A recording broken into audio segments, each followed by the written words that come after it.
Oh, just the size, and I'd had a lot of boats. I have had a lot of boats, and I will again. But well, we've enjoyed the boat. It's a beautiful boat. You've got to see it to believe it, really.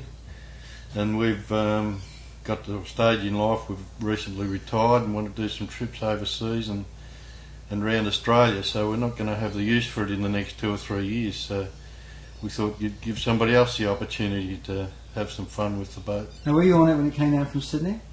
Yeah, we came down from Sydney a couple of years back, and it was a beautiful trip down. And we've since been to Hobart. We spent 2 months over there, travelling around down the bottom of Tasmania, up the Huon River, and enjoyed Hobart, and came back about March this year, I think it was. Now, she's an older boat, even though she's in fantastic condition. What's she like maintenance-wise? Maintenance-wise, excellent. You couldn't fault it. With any money that's to be spent on it, we spend.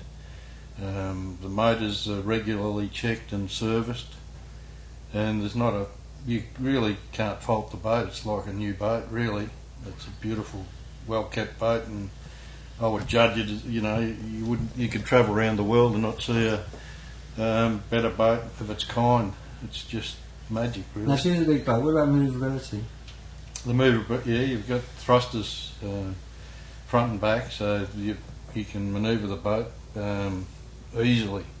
It's quite a lot easier than the smaller type boats. You can be within a couple of foot of where you want to be all the time, and you can push the boat sideways, and it's very manoeuvrable. It's easy to work.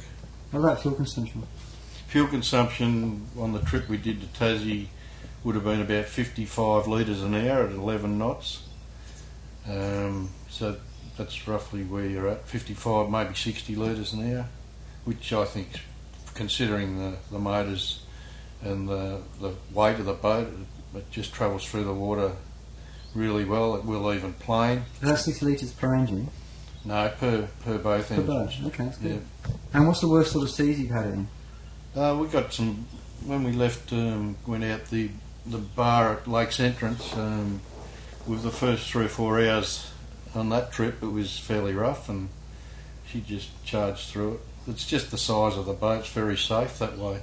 It's a seagoing boat. They're well renowned for their durability, and the hull is none better than the Bertram. They're just a magic boat. Great, thank you very much.